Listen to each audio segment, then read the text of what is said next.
आदाब, ये आकाशवाणी श्रीनगर है। अब आप मुशाहिद हुसैन से खबरें सुनिए।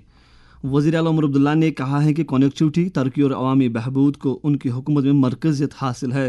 रहमो पुलवामा में नाले रोमशी पर 2 गलियारों वाले पुल का इफ्तिताह करने के मौके पर उन्होंने कहा कि इस पुल का इफ्तिताह खत्ते के लोगों की ज़िंदगी में आसानी पैदा करने की सिमत में एक कदम है।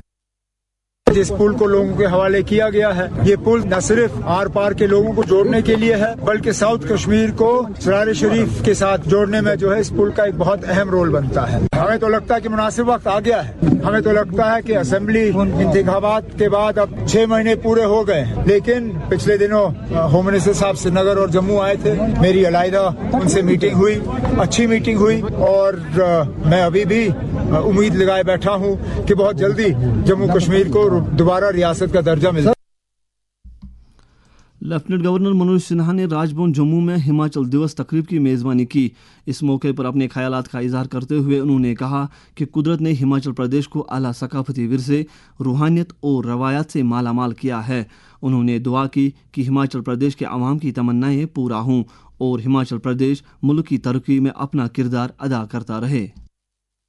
मैं समझता हूं कि मिले जुले सांस्कृतिक आयोजन देश की एकता और अखंडता के लिए बहुत ही महत्वपूर्ण है। नागरिकों और कलाकारों के बीच आपसी सांस्कृतिक मेलजोल एक समृद्ध और अद्वितीय राष्ट्र के निर्माण में महत्वपूर्ण भूमिका का निर्वहन करता है, और इसलिए मैं मानता हूं कि हमें राज्यों के बीच सांस्कृतिक आदान प्रदान बढ़ाने की जरूरत है। यह आपसी समझ को बढ़ावा देगा, बैरियर्स को समाप्त करेगा तथा सामाजिक सामंजस्य बनाकर भारत को मजबूत बनाने में महती भूमिका भी निर्वहन करेगा।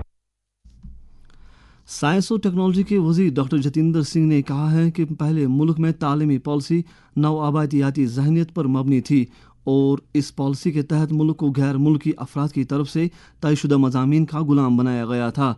Social harmony and education seminar से खिताब करते हुए उन्होंने कहा कि नेशनल एजुकेशन पॉलिसी 2020 काबिलियत, इखलाक, महारत और मसावत पसंदी के साथ साथ जामिया नशनुमा का एक मुकम्मल पैकेज है।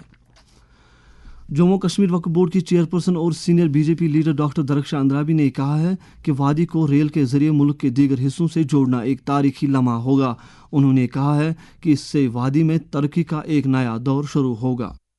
हमें जम्मू जाना पड़ता था और जम्मू से रेल में बैठना पड़ता था। अब वही रेल दिल्ली से हम बैठेंगे और यहाँ पहुँच जाएंगे। ये बड़ी बात है। अब दिलों की दूरियां तो मिट गई हैं। अब रेल से बहुत खुशहाली आएगी, यहाँ पे लोग आ जाएंगे। ये हम सब जम्मू कश्मीर के लोगों के लिए एक खुशायंद बात है। और भी डेवलपमेंट होगी। जम्मू कश्मीर तरक्की की राह पे गामजन है और ये तरक्की अब खुशहाली में बदल जाए, ज्यादा बेहतर है।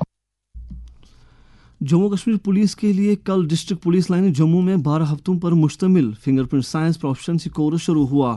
ये course national crime records bureau के सेंट्रल फिंगरप्रिंट डिवीजन के इश्तराक से मुनक़िद किया जा रहा है और इसमें शिरकत करने वाले पुलिस एहलकारों को फिंगरप्रिंट नॉलेज और national automated fingerprint identification system यानी नेफिस से मुतल्लिक जानकारी दी जाएगी। जम्मू कश्मीर पुलिस के ADGP headquarters MK Sinha course की इफ्ताही तकरीब पर मेहमान खुसूसी थे। IGP कश्मीर VK बिरदी ने पुलिस कंट्रोल रूम श्रीनगर में एक आला सतही सिक्योरिटी मीटिंग की सदारत की। मीटिंग में मौजूदा सिक्योरिटी सूरत हाल और मुख्तलिफ सिक्योरिटी एजेंसियों में बाहमी ताउन को यकीनी बनाने पर तबादला ख्याल किया गया। मीटिंग में मुख्तलिफ सिक्योरिटी एजेंसियों के आला अफसरान ने शिरकत की। IGP कश्मीर ने इंटेलिजेंस नेटवर्क को मुस्तकम करने और हसास मकामात पर मजीद निगरानी की ज़रूरत पर जोर दिया। उन्होंने अफसरान पर जोर दिया कि वो तयशुदा SOPs पर सख्ती से अमल करें।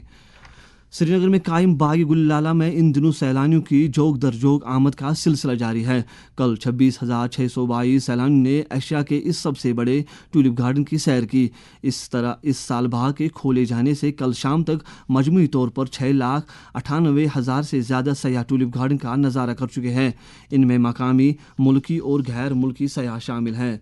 ज़िला श्रीनगर में खुद रोज़गार स्कीमों की पेशरफ्त और इनके निफाज से मुतल्लिक deputy commissioner Srinagar doctor Bilal Mohiuddin Bhat की सदारत में एक मीटिंग मुनक़िद हुई। उन्होंने तमाम महकमों पर जोर दिया कि वो ज़िले में खुद रोज़गार के प्रोग्रामों के मौसर निफाज के लिए करीबी तालमेल से काम करें। एक और मीटिंग में डिप्टी कमिश्नर ने ज़िले में अमरुद के दूसरे मरहले के तहत पानी की फराहमी के मनसूबों के निफाज का जायज़ा लिया। उन्होंने अफसरान पर जोर दिया कि वो तमाम मनसूबों के बरवक्त तकमील को यकीनी बनाएं।